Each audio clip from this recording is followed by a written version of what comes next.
Como todos sabem, o Concílio de Nicéia ocorreu no ano 325. Muita coisa estava em ebulição nos 3 primeiros séculos depois da morte de Cristo. Muito conceito do gnosticismo estava fazendo sucesso em toda a cristandade. Os próprios apóstolos tiveram muito trabalho para expurgar, excluir, expulsar o ensinamento gnóstico do meio cristão.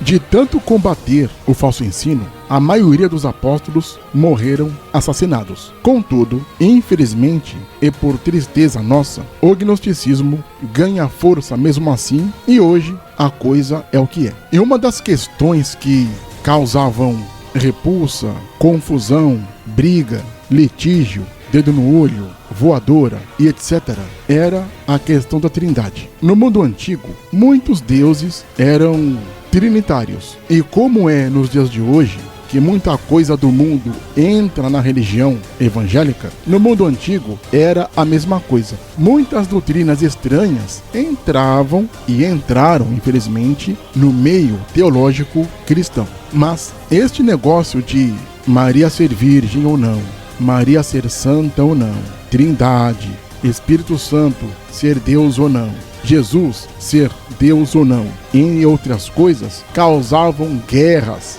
mortes. A polarização era enorme.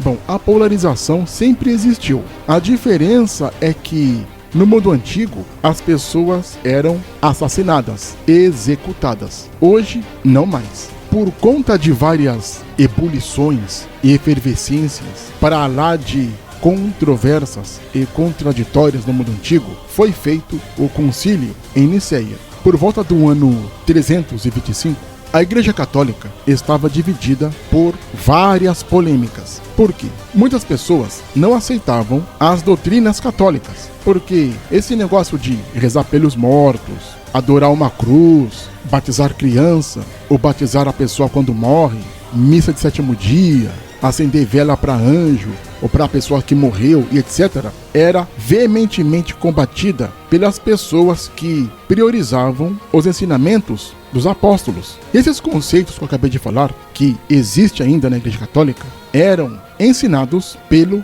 gnosticismo. Não nos esqueçamos da questão de rezar para imagens. Isto foi o estopim da coisa. E muitas pessoas morreram por conta disso. Quando Constantino formulou a igreja como se conhece ali, e depois quando foi dado o Edito de Milão, no dia 13 de junho do ano 313, a guerra foi geral, a guerra foi total. Muitas pessoas ficaram furiosas com as heresias gnósticas sendo oficializadas pelo Império Romano. Muitas pessoas falam da guerra religiosa que aconteceu no século XVI, que é a tal reforma protestante, que foi dada no ano de 1517 por Martinho Lutero. Mas todo mundo se esquece, infelizmente, e também não é ensinado nas faculdades de teologia, que o Edito de Milão, que foi dado no dia 13 de junho de 313, foi a centelha que acendeu o pavio e estourou o barril de pólvora,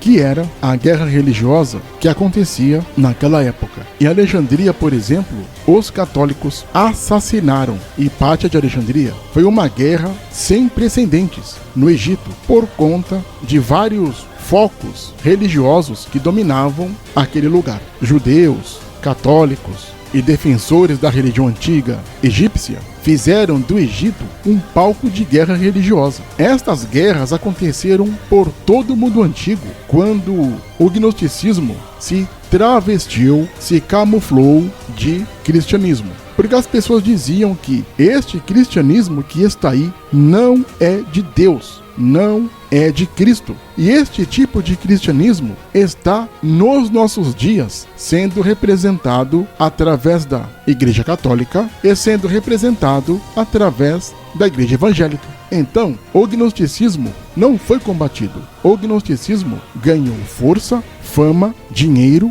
e domínio. Há exatos 1708 anos, o gnosticismo católico vem enganando as pessoas. O que as pessoas chamam de Igreja Católica Apostólica Romana, na verdade, é o gnosticismo. E do ano de 1517 para cá, o que as pessoas chamam de religião evangélica, na verdade é o gnosticismo. Então, o gnosticismo trabalha em duas frentes no pseudo mundo cristão. E essas polarizações que existem hoje estavam presentes e sempre esteve presente na história da humanidade. Contudo, no ano 300 estava uma efervescência e as pessoas matavam e morriam por suas crenças. Dado esta confusão, foi feita uma solução para tentar estancar este problema. Então, para tentar acabar com esta divisão, ou seja, divisões e polêmicas teológicas que começaram por vários pontos do mundo antigo, e o Egito é um exemplo bem claro disso, como também Jerusalém, Antioquia da Síria, Antioquia da Turquia e etc. Alguma coisa tinha que fazer, temos que ter uma solução. E foi dado, então, o concílio em Niceia. Como o assunto aqui é trindade, vamos ficar então neste inteirinho. Então, a polêmica que já havia desde a época de Clemente de Roma, estou falando do ano 35 depois de Cristo até 97 depois de Cristo. Mesmo nesta época já tinha essa polêmica da trindade. E essa polêmica da trindade foi crescendo e sendo divulgada por várias cidades do mundo antigo. Egito, Capadócia, Jerusalém, Síria, em Damasco, Grécia e etc. Dentre estes, tinha um grupo que era liderado por um cara chamado Ário. E também, este grupo, além de ser liderado por Ário, era também liderado por um cara chamado Eusébio. Eusébio, ele nasceu na Nicomédia. Tanto Ário quanto Eusébio de Nicomédia ensinavam que Jesus Cristo era um semideus. Ele era semelhante a Deus, porém não totalmente igual a Deus. Ele não era igual ao Pai. Várias pessoas ensinavam isto. Era muito comum no mundo antigo. Essa guerra teológica de Jesus ser Deus ou não ganhou muito adepto e inimigo. No Egito, isso virou motivo de brigas, guerras e muitas pessoas morreram por conta disso. Não só no Egito, como em outros lugares do mundo antigo. Tinha um outro grupo que era liderado por Alexandre. Alexandre era um ex-bispo de Ário, ou seja, Alexandre era um ex-mestre de Ário. Ário era um ex-discípulo de Alexandre. Este grupo também era liderado por Atanásio. E tanto Alexandre quanto Atanásio viam nisto uma aproximação muito perigosa com o gnosticismo, que estava sendo divulgado no Egito. Lembrando que o gnosticismo abraçava várias crenças religiosas, era um caldeirão, e ainda é, um caldeirão de várias doutrinas religiosas. Nós vemos o gnosticismo na maçonaria, nós vemos o gnosticismo dentro da religião católica, nós vemos o gnosticismo dentro da religião evangélica, nós vemos o gnosticismo dentro do espiritismo e etc. Porque essas religiões são um liquidificador que bate tudo, junta tudo, e nesse liquidificador teológico, várias crenças são misturadas, sincretizadas. Isto é o gnosticismo. Hoje, no mundo moderno, o gnosticismo não é chamado de gnosticismo. O gnosticismo é chamado de igreja evangélica, igreja católica, religião espírita, budismo, esoterismo e etc. E a confusão era sem precedentes. Alexandre e Atanásio lembravam que a confissão mais antiga dos cristãos dizia que Cristo estava em pé de igualdade com o Pai. Ou seja, para Alexandre e para Atanásio, Jesus e o Pai eram a mesma pessoa. Existia também um terceiro grupo que era liderado por Eusébio de Cesareia. E este grupo via com neutralidade a questão sobre Jesus ser igual a Deus ou não. E este grupo propôs com urgência uma declaração que abraçasse os dois lados. É o negócio de querer agradar gregos e troianos. Hoje em dia, o termo usado para isso é o termo isentão. Então, o grupo que era liderado por Eusébio de Cesareia queria ficar em cima do muro. A confusão a respeito da doutrina da Trindade era muito polêmica. E por conta disso foi feito o tal Concílio de Niceia.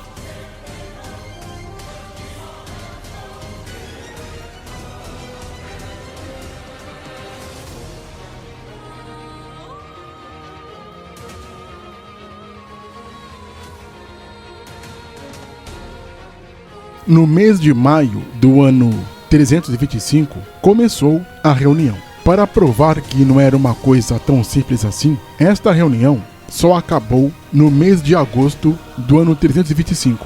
Foram 3 meses de reunião, 3 meses de debates e discussões. Foi feito um concílio anterior, que era o concílio de Jerusalém. Por que este concílio ocorreu no mês de maio? Nesta época, na Europa, é a primavera e o verão. É o final da primavera e o começo do verão. Porque fazer este concílio no inverno seria inviável. Então, na cidade de Niceia, na região da Bitínia, onde hoje é a atual cidade de Iznik, na Turquia, ocorreu a reunião. Todos os bispos foram chamados para este concílio e foram, claro, debatidos várias questões doutrinárias, tais como a questão ariana, a celebração da Páscoa, o batismo de hereges e, claro, o tema principal foi a questão da Trindade. O então imperador Constantino presidiu tal concílio. Lembrando, Constantino não sabia ler e também não era cristão. Ele era adepto da religião Mitra. Ele era um mitraísta. A sua mãe, Helena, ela era adepta da religião católica. Ela não era cristã. Porém, mesmo assim, Constantino presidiu a reunião. Auxiliado pelo Papa Silvestre I, Constantino dirigiu o concílio. Nesses meses de muito debate, foi, enfim, decidido neste concílio a atribuição da deidade de Cristo. A questão da deidade do Espírito Santo ficou de fora. Só Cristo foi elevado à categoria de Deus neste concílio. Depois do concílio de Niceia, vários debates aconteceram sobre esta questão. É somente no governo do imperador Teodósio, no concílio de Constantinopla, no ano 381, é que foi proposto que o Espírito Santo seria colocado no patamar de Deus e de Jesus. Ou seja, o Espírito Santo for aprovado para fazer parte da Trindade, propriamente dita. Por um lado, os ânimos ficaram mais calmos, porque os líderes religiosos da época decidiram que Jesus Cristo é Deus. Aí depois foi decidido que o Espírito Santo também é Deus. Mas não se esqueçam, neste concílio de Niceia foi debatidos muitas coisas e decidido poucas coisas. Esse negócio que é ensinado na religião católica como reza pelos mortos, uso de velas, adoração de imagens, a virgindade perpétua de Maria, etc., já eram ensinadas desde sempre e as pessoas não concordavam com isto.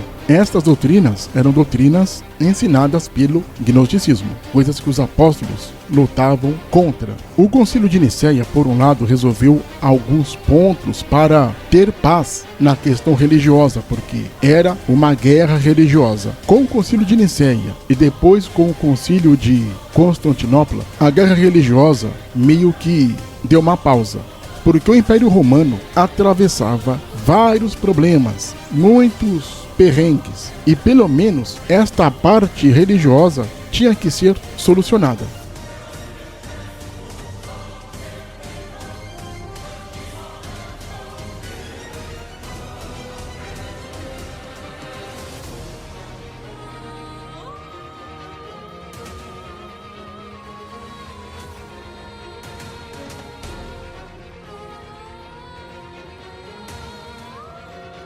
Não esqueça de se inscrever no canal.